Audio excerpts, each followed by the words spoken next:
सलमान भाई, रात में सो रहा था तो नींद में एकदम से झटका लगा, इसमें इस्लाम क्या कहता है? देखो, नींद में झटका लगना, अचानक से आंख खुल जाना, इंसान का चौंकना, ये कहीं ना कहीं हमें कुछ इशारा देता है। इंसान का इस चीजों से क्या ताल्लुक होता है, मैं आपको समझा दे रहा हूँ। अगर किसी शख्स की रात में अचानक से आंख खुल जाए, चाहे वो डरावने ख्वाब की वजह से खुले या फिर चौंक के उठ जाना, मैं चीजें आपको समझा दूंगा, लेकिन उससे पहले इन लोगों से कहना चाहूंगा, आप तमाम लोगों से हाथ जोड़ के गुजारिश है, आप मेरे भाई जैसे हो, आपका भाई हूँ मैं, आपका फर्ज बनता है हमें सपोर्ट करना। सभी लोग अगर फॉलो वाले बटन पर क्लिक कर देंगे तो आपके पास से कुछ नहीं जाएगा, हम सब मिलकर एक मजबूत कम्युनिटी बना लेंगे यहाँ। तो फॉलो वाले बटन पर क्लिक कर दीजिए ताकि अच्छी बातें आप भी सीखें और हम भी थोड़े से मोटिवेट हो जाएं। अब मैंने आपको अपना भाई बोल दिया, अब आपका दिल हो तो फॉलो कर लेना, जबरदस्ती नहीं है, दिल हो तो फॉलो कर लेना, नहीं तो कोई बात नहीं। अब इस चीज को समझ लो जो आपने सवाल किया। देखो, ये जो चीजें होती हैं, जैसे कि रात को झटका लगना, अचानक चौंक के उठ जाना, रात को जब हम सो रहे हैं तो अचानक छत पे से किसी के धम धम धम धम चलने की आवाज आना, मतलब आहट महसूस होना, छत पे जाके देख रहे हैं कोई नहीं, लेकिन हमारे घर के ऊपर छत पे से आवाजें आ रही हैं, भाई ऐसा लग रहा है किसी ने कोई भारी चीज फेंक दी,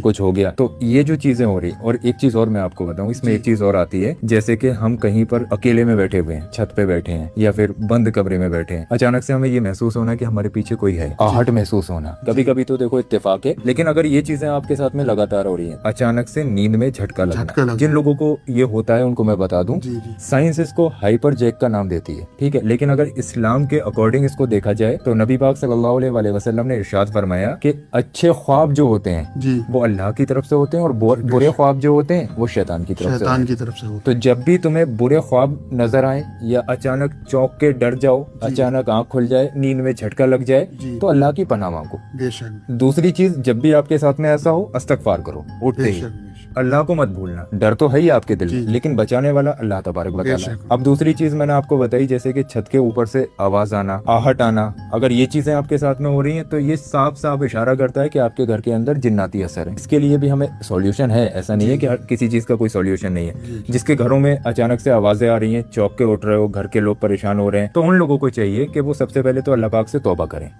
नमाजों की पाबंदी करें, अल्लाह की तरफ लौट आएं। उसके बाद एक अमल मैं आपको बता रहा हूँ, इसको बहुत ध्यान से नोट कर लेना, वीडियो को सेव कर लेना, गुम जाएगा। करना क्या है, रात को सोने से पहले आयतल कुर्सी को 7 बार पढ़ें, अव्वल व आखिर 3-3 मरतबा दुरूद पाक के साथ। उसके बाद सबसे पहले अपने सीने पर दम करें जी। उसके बाद आप अपने घर के अंदर बैठे हुए हैं, लेटे हुए हैं, तो घर के ऊपर छत की तरफ मुंह करके ऐसे करके 3 बार दम कर दें। इससे आपका घर भी महफूज हो जाएगा, बुरी बलाएं भी निकल जाएंगी, आप भी महफूज हो जाओगे। इस तरीके से आप लोग अपने घर में जरूर कर लिया करें, वरना आप आने वाले वक्त में इन चीजों से नुकसान उठा जाओगे। अच्छा, ये चीजें बहुत सारे लोगों के दिमाग में भी रहती हैं, आयतल कुर्सी की पावर को लोग समझ नहीं पाते हैं। आपसे गुजारिश है, आप लोग इस वीडियो को शेयर कर दीजिए। अगर आपकी शेयरिंग की वजह से एक बंदे ने भी आयतल कुर्सी का जिक्र किया तो आप लोग सोच भी नहीं सकते आपको कितना सवाब मिलेगा।